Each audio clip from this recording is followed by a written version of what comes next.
Are you tired of juggling multiple software tools to manage your agency? Say hello to Deltek Workbook, the ultimate solution for marketing and communication agencies. With Workbook, you can streamline your projects, resources, and finances all in one place. Imagine real-time dashboards and reports giving you full visibility into your projects, people, and financials. Plan your team's capacity weeks in advance to avoid bottlenecks while staying on budget to maximize project margins. Plus, Workbook works perfectly for both agencies and in-house marketing teams looking to boost efficiency and profitability. And here's the best part. At PCI, we're a certified Deltek partner and reseller offering expert implementation, integrations, and ongoing support to ensure your success.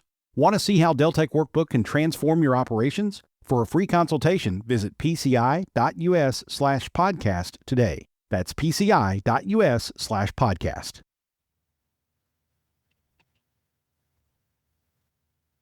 Welcome, everyone. I'm Debra Eckerling, author, goal strategist, and book proposal specialist, and this is the Book Proposal Podcast. Today's question comes from Stacia, who asks, what's in a book proposal? A book proposal has a lot of elements, but I like to break it down into three main sections. You have your concept, promotion, and your content. First, the concept. You start with a title page, which has, obviously, your book title, your name, and your contact information.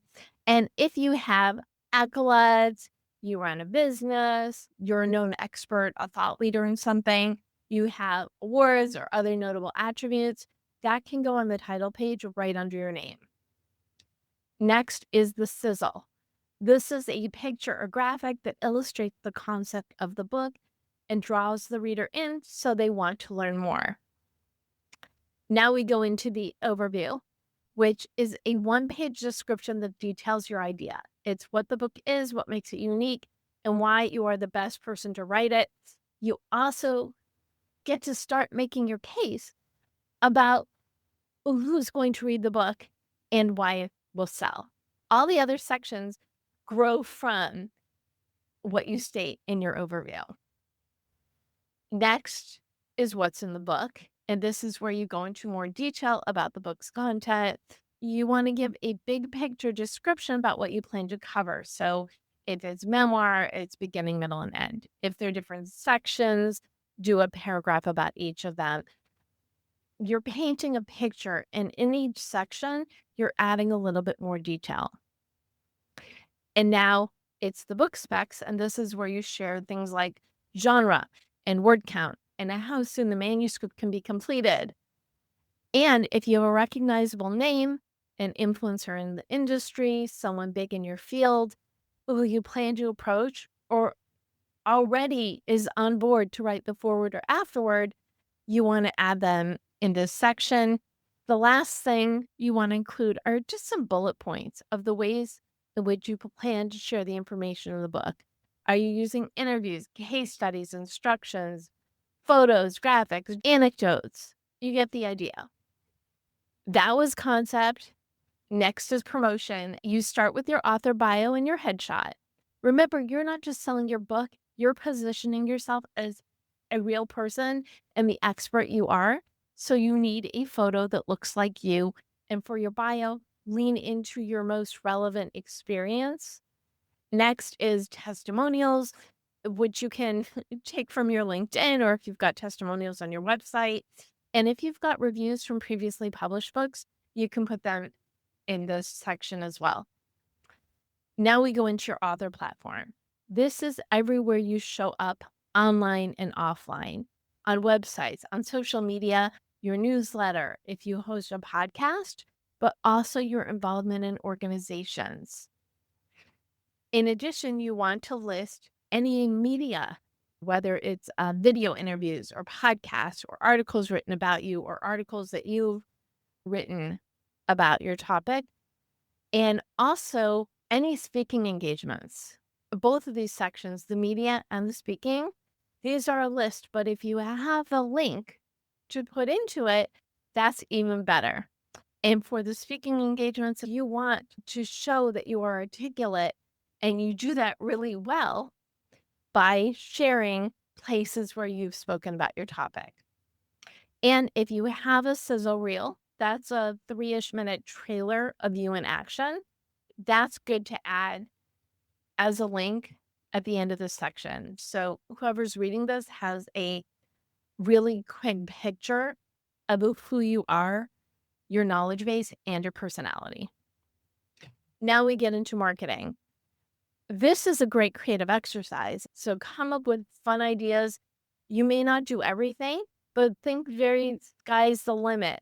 What would be the most interesting creative ways to share the release of your book? How can you get your fans, your friends, your audience involved, get people excited about it? You can also add names of any influencers, contacts in the media, and organizations that you're going to reach out to be interviewed, to speak, to share the book. You get the idea. Also, if you plan to hire a PR team to assist, you can include that at the beginning of the section. That's something a publisher will probably get really excited about.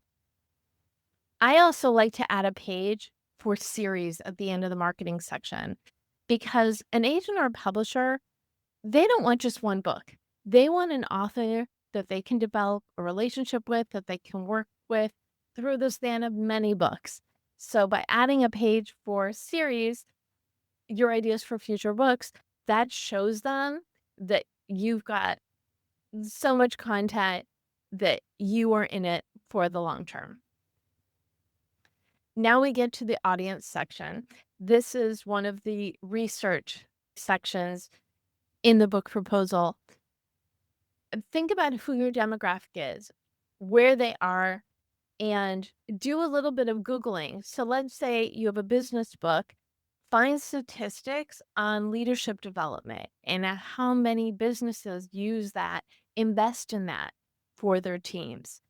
If it's regarding a specific sport, where are those readers? Find any information you can, any details along with links that shows the publisher and agent that there is an audience waiting to buy your book. Finally, we've got the comp section. The comprehensive titles, these are 5 best-selling books, ideally traditionally published and released within the last 5 years, that are similar to but different enough from yours that there is a place for yours in the market. You need to prove to people that they bought this book, so they're also going to want to buy yours. Third section is the content. You're wondering, where's the book? Here is the book. You start with a list of the table of contents, and after that, you go into a detailed outline. And that is 1 to 2 paragraphs about each chapter in the book. And then finally, a writing sample, which is 2 or 3 chapters of your book. And let's face it, the entire proposal is a writing sample. It's showing your tone, your style, your passion for the topic. Thank you for tuning in. Please follow, subscribe, and join me every week. And let's turn your idea into a plan and your plan into a book, so your book can get into the hands of those who need to read it. Do you have a question about book proposals? Email me, deb@thedebmethod.com. Connect with me on LinkedIn and follow @thedebmethod for more resources and tips to get you excited about planning and achieving your book publishing goals. And you can learn more at bookproposalpodcast.com.